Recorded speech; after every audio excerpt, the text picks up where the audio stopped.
Carla Yes. Zelda Tres. Zelda Tres, yes. Isang feature film, no, or one of the movies or films na tampok, no, or feature ng Sinag Maynila 2025. So grateful kami kasi long time ang aming hinintay and we're finally here. So we're ready to finally show you this masterpiece of ours.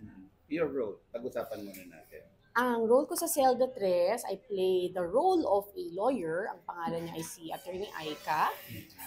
Of course, kita niyo naman sa theme nung pelikula, no, justice system, about wrongful conviction. So ako yung isa sa mga lawyers na tutulong kay Julius, played by JM De Guzman, sa kanyang kaso. Kasi nga, di lang isa actually yung kanyang kaso sa Zelda Tres. So more than one yan siya.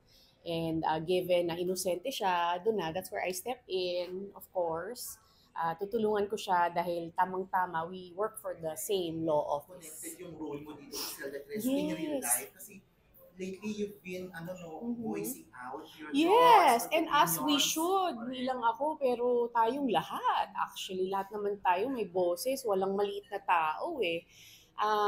Lately, no, most especially lately, ever since naman may injustice na, but lately, of course, yung ating bansa ay talagang, ito na, nag-iingay na, and nagagalit na. And, hindi naman din, kumbaga may karapatan din naman tayo magalit sa mga nangyayari sa gobyerno, sa bilyong-bilyong pisong mga nanakaw or ninakaw sa atin. So ako, always naman ako vocal, most especially when it comes to kung ano yung tama, whatever is legal, what is right.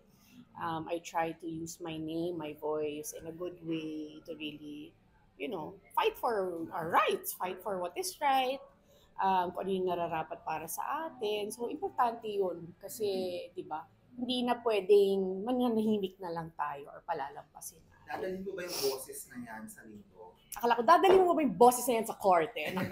Sa linggo? Ay, yes naman. Yes, of course naman. Yeah. We'll see pa.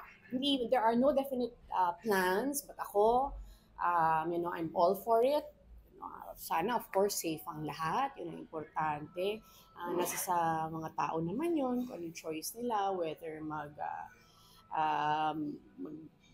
talagang lalabas sila sa kalye and all that, magpo-protest, that's up to them. Ako, wala pa namang definite plans, but I will keep using my voice talaga.